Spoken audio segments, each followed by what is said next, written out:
Decoded.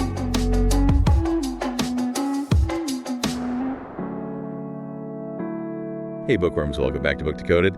Today, we're going to be cracking open Open Socrates by Agnes Callard. Have you ever found yourself, stuck between what you think you should do and what you actually do? You should go to the gym, but that couch is just calling your name. Oh, absolutely. We've all been there. Well, it turns out even Socrates was fascinated by this whole struggle. And this book, Open Socrates, takes a fresh look at his ideas, showing how they're surprisingly relevant to, our modern dilemmas, It's amazing how Callard uses just Plato's dialogues to paint this really vibrant portrait of Socrates. Not just the philosopher, but the person. It really brings him to life. Totally. She makes him feel relatable, like someone you could actually have a conversation with. So who was this guy Socrates? What made him tick? Well, Callard emphasizes that he wasn't just spouting wisdom from a pedestal. He was living his philosophy, modeling a way of life that we can all learn from. It's about becoming Socratic. It's an active process, not just passively absorbing information. Okay, I'm intrigued. But wasn't Socrates also known for being a bit of a gadfly? Always poking and prodding people with his questions. He was, and that's key to understanding his approach. Think about the Oracle of Delphi declaring him the wisest man alive. Wait, wasn't that a bit of an overstatement? That's what Socrates thought, too. He took it as a challenge, a riddle to solve. He went around questioning everyone who was considered wise, politicians, poets, you name it, and discovered that they were all operating on these unexamined assumptions. So he was basically proving the Oracle right by proving everyone else wrong. That's a pretty clever strategy. Exactly. And through this process, he uncovered something really profound. Most of our problems, from personal dilemmas to societal issues, stem from not really knowing what matters. So it's not about having all the answers, but knowing which questions to ask. Precisely.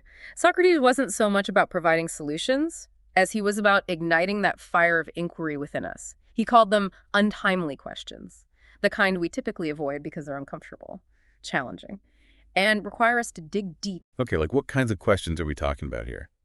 Think about the biggies. What gives life meaning? How should we act? What is a good life? They're untimely because they're not bound by deadlines or immediate needs. They're questions that make us confront the very foundation of our lives. That sounds intense. But I can see how avoiding those questions could lead to problems down the line. Absolutely. And what's interesting? We do have answers to these questions, even if we haven't consciously thought about them. Callard calls these load-bearing beliefs. They're the often unconscious assumptions we inherit from our upbringing, our culture, our experiences. They're like the foundation of our lives. But what happens when that foundation gets shaken? What if those beliefs are challenged by a major life event, a loss, a betrayal? That's when things can get really messy. Because if those load-bearing beliefs haven't been examined, if we haven't really thought through why we believe what we believe, they can crumble under pressure, leaving us feeling lost and disoriented. It's like building a house on sand, and then when the storm hits, the whole thing collapses. Okay, that's a powerful image. So how do we avoid building our lives on shaky ground? What's the Socratic solution? Well, it all starts with recognizing that we're often on autopilot, driven by what Callard calls these commands from our bodies and our social groups. Our bodies say, eat that cookie, sleep in. Our social circles whisper, fit in, be successful. And these commands feel urgent, right? We have to obey them immediately. Exactly. But Socrates urged us to question those commands, to replace blind obedience with active inquiry. He wanted us to ask, wait, why am I doing this? Is this really what I believe? So instead of mindlessly following the crowd or giving in to every craving, we need to pause and examine the underlying reasons for our actions. That sounds a lot easier said than done. It is challenging, but that's where the real work of self-discovery begins. And what's fascinating is that even modern ethical theories often fall into the trap of simply dressing up those same bodily and social commands in fancy philosophical language. Really? So even systems like Kantian ethics or utilitarianism, which seems so logical and well-reasoned, are ultimately rooted in those same basic impulses. Callard makes a compelling argument for that, yes. It's like we've built these elaborate intellectual structures to justify our pre-existing desires and social norms, but Socrates cuts through all that. He goes straight to the source, asking us to examine those fundamental impulses and beliefs that shape our actions. Okay, I'm starting to see how this Socratic approach is different. It's not just about following rules or calculating consequences. It's about cultivating this deep self-awareness and questioning everything. But how do we actually do that? Where do we even begin? Socrates had a powerful tool for this: dialogue. He believed that thinking is a team sport. So it's not about sitting alone in a room pondering the meaning of life. Not exactly. Socrates saw conversation as this incredible catalyst for self-discovery. It's like having a mirror held up to your mind, allowing you to see your own blind spots and unexamined assumptions. So bouncing ideas off a trusted friend, having a good debate, that can actually help us think more clearly and deeply. Absolutely. It's about engaging in that back and forth, that push and pull of ideas to really test our beliefs and refine our thinking. This reminds me of that mind-bending concept Callard mentions, the more paradox. Can you refresh my memory on that one? It's a bit of a head-scratcher. Of course. The more paradox highlights how we can simultaneously believe something and think it's false. It's like saying, it's raining, but I don't believe it. It's a logical contradiction. But it points to something really important about how our minds work. So we can hold conflicting beliefs without even realizing it. That's kind of unsettling. It is. But it's also why dialogue is so crucial. We need other people to act as those mirrors, to point out those inconsistencies in our thinking, to help us see those blind spots we can't see on our own.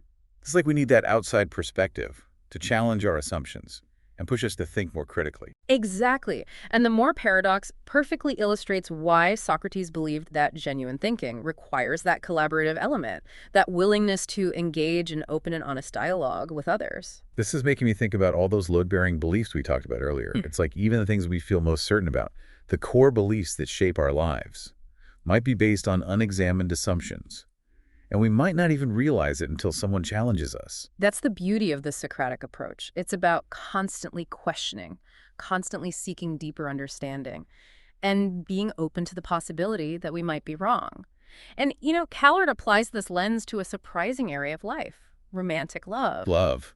Really, I thought Socrates was all about logic and reason. Yeah. How does love fit into this philosophical picture? Well, Socrates, as you may know, was quite a lover himself, especially of beautiful young men. But Callard argues that he saw love, not just as a source of pleasure or passion, but as a powerful tool for growth and self-discovery. Okay, now I'm really curious. Tell me more about the Socratic approach to love. What did he see of the connection between love and wisdom? For Socrates, true love wasn't just about admiration or acceptance. It was about this shared pursuit of something greater, a shared journey of seeking truth and wisdom together.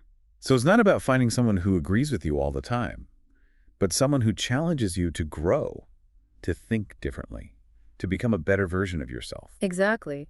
Imagine a relationship where you're constantly engaged in those untimely questions together, pushing each other to examine your beliefs, to explore new ideas, to delve deeper into the mysteries of life. That's a beautiful way to think about love. It's like, instead of seeking completion in another person, you're seeking expansion growth, this shared journey of intellectual and personal discovery. It transforms love from a static state into this dynamic process. Beautifully put. And Callard doesn't shy away from the most untimely question of all: death. She explores how Socrates provides a framework for facing even death itself, with courage, honesty, and that same spirit of philosophical inquiry. Okay, now that's a topic that tends to make people uncomfortable. What insights can Socrates offer us on something as profound, and let's be honest, scary as death? This is where Callard connects Socrates to Tolstoy's The Death of Ivan Ilyich. Remember how Ivan, facing his own mortality, is forced to confront the emptiness of his conventional life?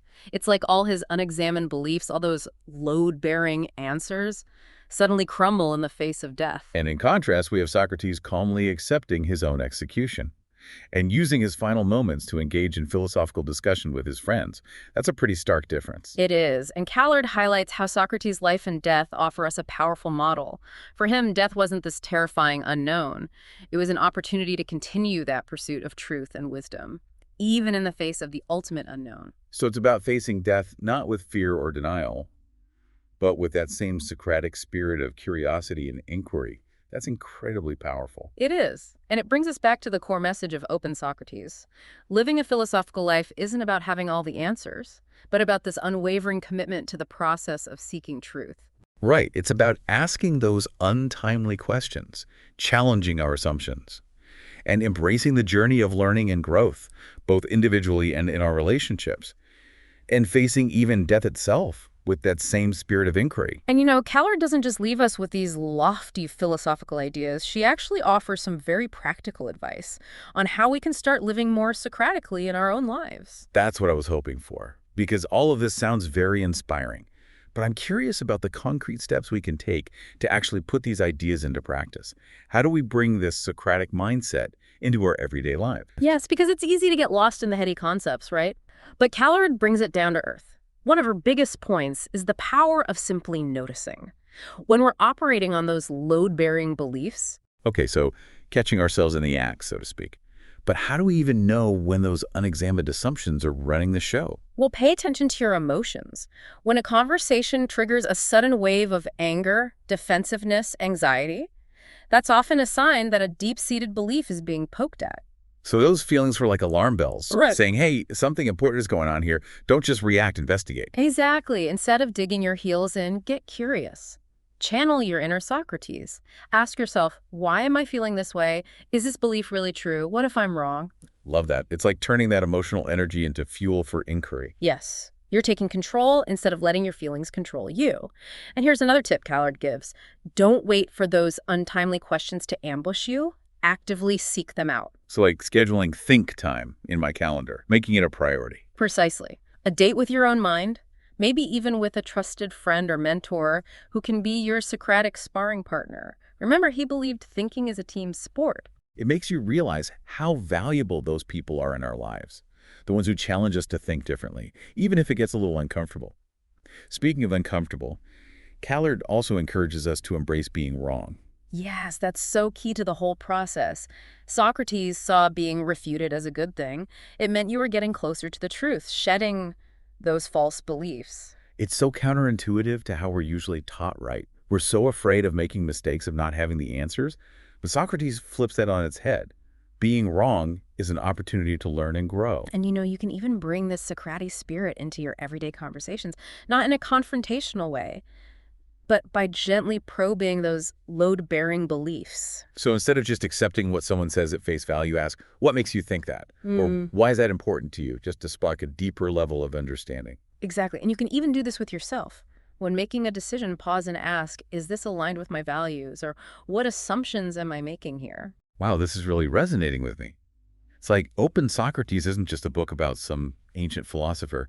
It's a guide to living a more intentional, examined life. That's exactly it. And it's something we can all do no matter our background. Whether it's questioning our beliefs, deepening our relationships, or approaching difficult conversations with more curiosity, it's about cultivating that questioning mindset. This has been such an insightful deep dive.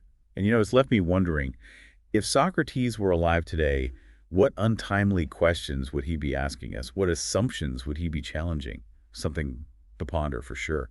Absolutely. That's the beauty of this book. It sparks those questions that linger long after we close the final page.